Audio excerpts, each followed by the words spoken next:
Welcome to Sykes Peak. Let's reach new heights together. Join us as we speak with experts, share inspiring stories, and provide actionable advice to help you reach your psychological peak.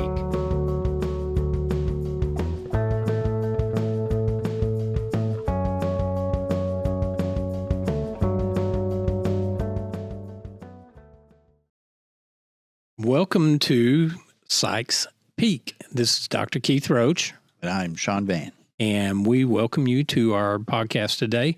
We are talking about the extension to the intelligence podcast that we did earlier. And this one has to do with attention and learning. We were discussing earlier in the pre-show preparation about which one comes first, learning or attention. And Sean, you said that you believe that the attention aspect is what comes first. When you talk about attention, what are we talking about? Because, people hear the word attention, they just immediately assign deficit disorder behind it. So what are you talking about, attention? Yeah. Well, I mean, I think it's kind of easy to think about attention when you think about something like walking through the woods, right? You would imagine that you would see a lot of things in the woods. But if your attention is entirely focused on just the path, or maybe staring at your phone while you're walking on the path, following the person in front of you, and you're not really actually paying much attention to the woods around you, so you're not really going to be absorbing much of that experience, collecting that in. When you do think about attention, there's these, of course, brain chemicals, dopamine and acetylcholine, that help point you in the direction of something to pay attention to. But I also think there's motivators that people have, right? Like when you're hungry, you're paying attention to the signs on the side of the road that have restaurants, not clothing. So you have drives and motivations in you that are going to help point your attention to things that you need at different times. But I think that there are four sort of broad motivators that people have in life towards desires or aim. And there's pros and cons to them. But you've also talked about some of these, I think. Power, authority, right? You're driven and motivated to have power or have authority over things, people, yourself. And there's also greed, resources, wealth, wanting to acquire, maybe materialistically. But not all that is greed. Right. I mean, just prosperity. No, there's pros and cons. So, yeah. Power has tyranny, but it also has good leadership, right? So there's both sides. But so there's like power, wealth. Third one would be pleasure. Pleasure is, I would say, beauty, like good food, wanting people to be comfortable, things like that. It also comes with hedonism. Overly seeking pleasure, addictions, things. And fourth is acclaim, prestige, notoriety. And again, sometimes that can be the unearned narcissistic type, or it can be the earned accolades from real achievement. So how does that tie into attention? So I think that ties into attention when you think about the broader concept of people as they develop in life and where they point their aims. Kids, even sometimes they want to know that you're happy with them, and some people will do things for praise. Some people will do things for the opportunity to be in charge of the game next time. So I think that these are motivating factors for people in life. But again, depending on your aims in life, depending on your goals, maybe your personality, right? You're going to have opportunities to pay attention to things or let things go. And I think in tension, if you want to improve an area of your life, you need attention, right? If you want to keep yourself, let's say you are oriented towards authority, power. To keep yourself from becoming a tyrant, you would need to pay attention to yourself and to that that concept and how you're enacting that. So attention is important, I think. You know, you pay attention to your relationships that you have. You pay attention to your body when it tells you you're hungry. That stick, is it a snake or is it a stick, right? So paying attention, I think, again, when we're talking about intelligence and developing yourself, and we're talking about utilizing your intelligence in constructive ways, and then we also talk about learning, attention plays a crucial role. Mm-hmm. So it's also awareness. Yes. Yeah. Observation skills, awareness, Yes. Mm-hmm. being attentive to your environment, Mm-hmm. Recognizing that. I mean, you drive to work every day, Yes. and it's like your brain is on automatic, Oh, yeah. and you start out leaving your driveway, Yep. and suddenly you're at work, Yep. and you just don't have that awareness Right. of everything going on. Yep. Except that one day you're driving to work and you notice that the house at the end of the street that was red brick yesterday is yellow today. And Novelty. suddenly, Yeah. and so there's a peak to the Interest. awareness, because it's just normal, the same Yeah, thing every yeah. day, every Something day, interesting every day. happened all of a sudden. And Yeah. then all of a sudden Yeah. there's a novel event that takes place. Yeah. And that has to do with your awareness, that has to do with your learning. Mhm. Yeah. And there's also, you know, you were talking about driving to work and kind of that zoning out effect that happens. You know, in the learning process, your brain is always trying to pay attention so that it can learn. But once it's learned something, it becomes very bored with the things that it knows how to do very automatically. Right. If you're driving a new route to work, you're going to be paying attention to the entire. I don't know this route, right? Right, right. I You're want to looking pay. on both sides. I of want the to pay road, yeah. attention. But if you drive to work the same route every day, you're not looking for anything. At that point, your brain is now looking for things to occupy itself with anything of interest. A conversation you had yesterday. What are you going to do this weekend? You know, so your mind will wander and your attention isn't on the task at hand. So how do you fix that? If you, Yeah. like my idea of fixing that lack of attentiveness, like for the weekend, I have a plan. I've got a list of things, not just a honey-do list. It's things that I recognize that I need to get done. But then it's also trying to keep up with the things that my wife thinks I should be doing. But I make a plan. Right. And so I try to work that plan as best as I can. And if I have a couple of things going on, I'm trying to keep a plan that's separate for each one of those couple of things that are going on, because I know what the next step is when this part of my plan hits. Right. And so in other words, step one hits, I know what to do in step two. Mm-hmm. And if step two hits, I know what to do in step three. Now, if step three doesn't hit, then I know that I either need to back up or I need to be patient, or so there's an attentiveness to situation that allows me to know or learn how to do the behavior or how to do the process in the future. Now, you mentioned a couple of things. One, let's say that you have a manufacturing job, Right. and you do the same Yeah. thing every day. Working at a cubicle. But, in a manufacturing job, you've got machines that are doing certain, behaviors or doing certain steps in the manufacture of something.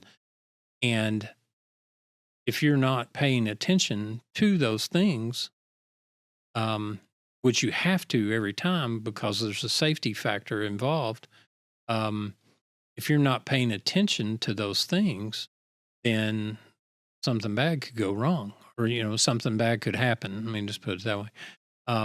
something could go wrong and someone could get hurt, and it becomes your responsibility.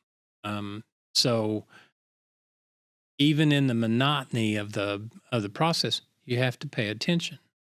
Um, let's say paying attention to a Sunday sermon. Yeah. You know, I mean, there's some speakers that can engage you in a heartbeat, Oh yeah. and their engagement, you're into it and you're following along. And a kid cries on the other side of the auditorium. What happens? Well, either breaks your attention, or if they're really, really good, doesn't distract you at all. Right. Right. Right. But there are some people, though, that when they hear that, their attention just immediate. It doesn't matter how engaged they are in the session, in the speaker, but all of a sudden they're engaged. Why is that kid crying? What's Sure. going on over there? Why is that happening? Why is Yeah. that kid in this auditorium? Why, Yeah. why didn't they? Well, and again, part of this goes down to neurochemistry. I mean, there are some people who ADHD, your attention is not going to be the same as everyone else's. Right. Your brain chemicals are going to put you in a position where you are constantly searching for novelty and excitement. You mentioned brain chemicals, and you mentioned two in particular, dopamine and acetylcholine. So how did those operate first? How does the dopamine work?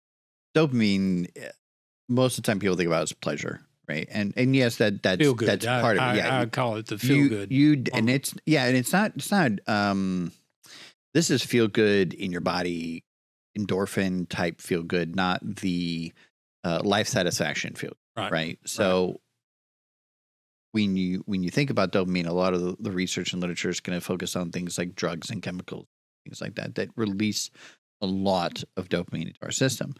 But if you had a goal of reading a book, every page you turn, your brain's going to give you a little bit of dopamine. So dopamine also has a guiding effect in that it points you to a goal. You say that you every page. How does that happen? I mean, because the only time that I can think of that happening is when I'm reading a Clive Cussler book. Sure. Yeah. Because it's a page turner. It's Well, there's the excitement factor that comes what's going to happen on the next page. The excitement factor comes in with the acetylcholine. That's where it's new and novel and something interesting to pay attention to, where the dopamine kind of keeps you centered on your focus. So if you're getting it, like video games, Yeah, I was give gonna you say an video enormous games amount are- of dopamine, yeah. right? So if you're watching or playing a video game, your attention's wired in because of the dopamine factor. But if you're reading a book, even though you're getting dopamine from turning the page, if the pages are filled with boring nonsense to you, then the acetylcholine is going to outweigh that dopamine factor, and you're going to get so bored that you're just going to put the book down. Right. So you need both in tandem, I would say, in a lot of ways. But again, that novelty factor, that's more your acetylcholine, where progress towards a goal is more your dopamine. So I think about steps on a journey or steps involved in a task. But you'll watch, they did ADHD testing, college students, high school students, they'll record them and watch them. Like 5 minutes of a video game, they're completely zoned in. Mm-hmm. Watch 2 hours of a Star Wars, Star Trek movie, action packed and lasers and explosions and completely wired in. 5 minutes doing math problems, and they are rotating their chair, they're clicking their pens, they're doing all kinds of things to keep themselves entertained because their brain is so bored. Right. So part of it's the dopamine, part of it's the choline kind of working. Well, and there are those people that want to do those pages of math problems, because that's setting off those little dopamine bombs in their head. The acetylcholine, I always described it as the memory neurotransmitter. Yes. Because what it does is when you see something that is a novel experience or a novel picture or you see and this is what newspapers do. Yep. They will put a very explosive picture in the newspaper, like for example, when we just a helicopter that came apart, and a picture of it that is, or video of it, that it's fallen from the sky. Sure. And very tragic end to a family's life. But that picture is burned into my memory. Yeah. And the acetylcholine does Novelty. that, does that picture. Or, does that process in your brain. It is, that's the thing. So when we are teaching someone and we're trying to get them to learn and New we thing. want them to pay attention, Yep. then we can do something novel in the process Mhm. that helps them to learn Yeah. or Usually, remember what it was that we were talking about. usually I'd say the two best things you could do. One, shock them, right? Give them a terribly graphic story. Or think about graphic movies, even horror films. Well, like right? storytelling is a major form of of teaching and training. But number two is humor, right? Mhm. Make it Mhm. entertaining and fun and comical, right? Engaging. Yes. So those two I would say are probably the strongest in taking novelty into a learning environment. So dedicating something to memory, you're going to do that more probably through play and fun, like humor and just jokes and playfulness, or through fear. And let's take, for instance, that route to work. Okay, Right. let's say you're on a different route to work. There's a detour. So first off, you hit a detour. What happens? You're frustrated because, again, you're not making progress towards your goal of getting to work. So you're not getting your dopamine, right? So there's that negative dopamine in your brain that now is causing that frustration, and there's almost like a physical pain that's occurring. Right. But imagine that every road you turn down, you got even further from your objective, right? That's even less dopamine. You're getting more frustrated, right? Right. But if you're on a new road, you might be enjoying the route. Be like, you know what? Look at these nice looking barns out here and some trees and look, a stream. It's so pretty. Oh, I saw, some turkey, or Oh, I yeah, it's saw, so great. or a deer was. And then a standing deer beside jumps me. in front of you. Right. And then all of a sudden there's that fear factor. What route are you going to pick next time to get to work? Are you going to go on the one that has the threats of deer popping out in front of you? Or Right. are you going to go with the one that's more scenic and relaxing, but still gets you there on time?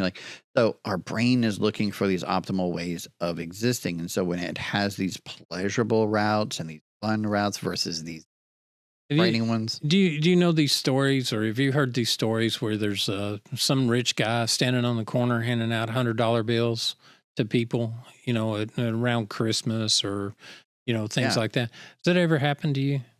No, I've never gotten one.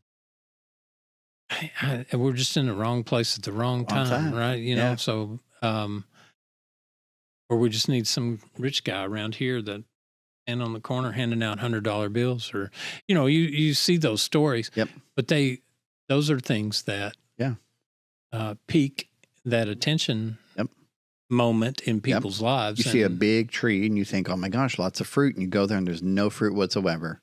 It's like, well, I'm not going back to that tree. I'm going to go to this other one that I know for a fact has a lot of fruit on it. Right. So you're looking for your optimal. Unless, of course, you're Jesus. Well, then He walks by and he sees, there's no figs on this tree. I curse you. Curse you. Yeah. Yeah. So, and that was a bad thing for the fig tree. It was. Well, so we learn, right? We Right. learn based on these threats and optimal conditioning from, oh, look, a pleasant route to work, but people are going to say, well, that's not how I learn.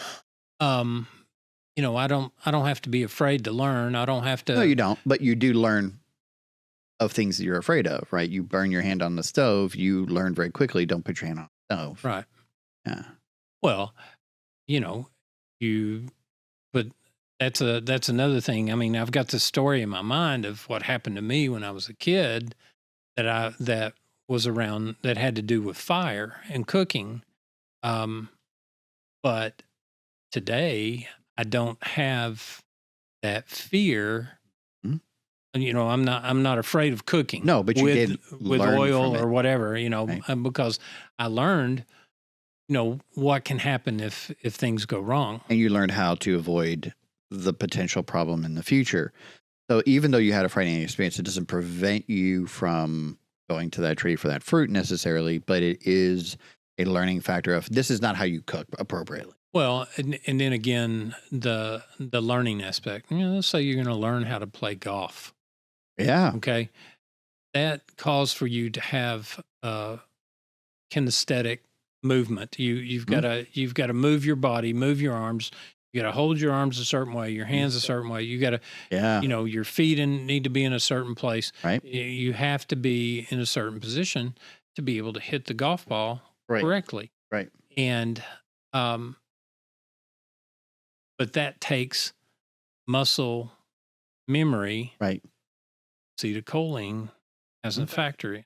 Right. Because the acetylcholine is continually pumping when you're doing that new muscle memory, whatever it is, playing golf, learning how to chop things on a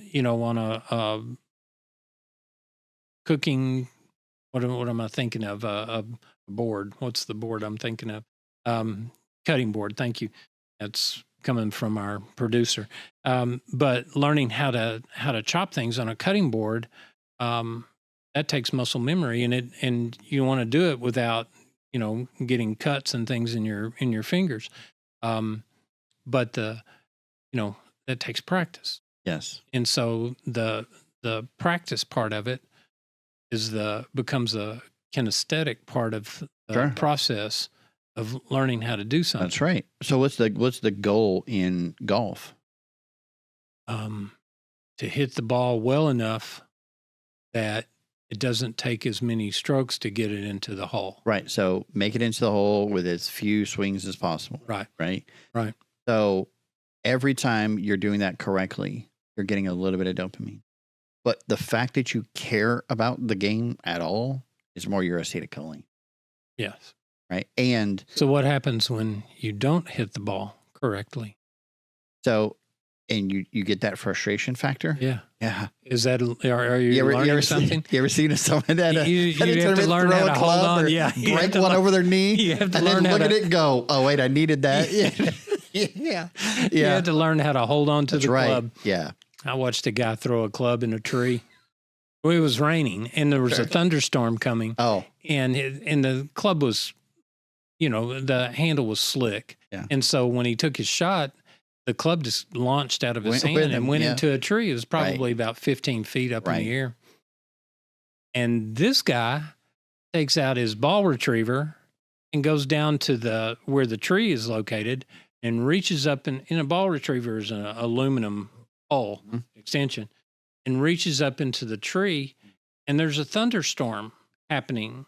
And I just got in my golf cart and turned around and went the other direction because I didn't want to see what was the outcome of that was going to be. Because, you're waving around an aluminum pole in the air during an electrically charged storm. Something bad's going to happen, But so the acetylcholine definitely works with your, like you say, your muscle, right? But the dopamine is like the bumpers on a bowling lane. They keep you directed in pluses and minuses, and is this working out for me or not? So the last question, and we'll end for today, and that is, how do you increase dopamine and acetylcholine in your system? Is there something you can take? Is there something you can eat? Is there something that you can, I think there's more natural and less natural. Sugars, carbs are going to get. Sugar plays on the dopamine. Yeah. It's like drugs do. There's caffeine, chocolate. I did this once. I wanted to, sounds counterproductive, but it actually worked. Wanted to get myself to work out more. And so what I did was I'd go for long walks, and every day I would come back from a long walk. I'd have like 4 or 5 Hershey Kisses. It was just enough dopamine to reward my brain to say, hey, look, you did a really good thing. Yeah. So the next time I wanted to go for a walk, my brain was like, yeah, we're in. Yeah. Let's do it. Let's do it, because there are 4 kisses at the end. There's some rewards coming at the end of this. So, on the one hand, I think we can find those little reward systems that we can do to give ourselves, but we have to be careful to not overdo them. And so one of the things we also had to do is in that, I recognize I can't just give myself kisses for nothing. If I come home from work and sit down on my couch and turn on my TV and then I eat a bowl of ice cream, I'm rewarding myself for sitting on my couch, right? I have a story, or I guess, yeah, it was a story, an article on how ice cream affects the brain. And it does, it enhances Yeah. the dopamine. It does. Laughter also gives you dopamine. You know, being in these, accomplishing goals for yourself and checking them off your checklist, that it doesn't seem like, it's not the same as chocolate, but you're giving yourself that reward of I did a thing today, So sometimes it's even good to just at the end of the day, write down all the things that you did that day. Just look at it and then cross them off and go, all right, great. Let's do something tomorrow. So I'd say those, but again, the desires that we have, right? Recognizing those and paying attention to those, and how do we focus our attention to know when to give ourselves dopamine and not to, right? That's, I think, also a big part of this. So yes, I had a goal of getting in shape and working out. Recognizing when to reward myself with chocolates, how much to give myself. That's part of that process. Yeah, I'm thinking that the chocolate probably was. It eventually phased out. Yeah. I'm thinking that it was more of just a reward than it did anything to increase dopamine. Dopamine is increased by protein enriched foods, or protein not enriched, but protein rich foods. Things that include things, tyrosine, for example, which is a precursor to dopamine. What happens is tyrosine in the system metabolizes and it metabolizes into dopamine. Thank you for listening with us today, and we hope that you got a lot out of this episode. I'm Sean Van. I'm Dr. Keith Roach. And we hope that you join us again next time on another episode of Sykes Peak.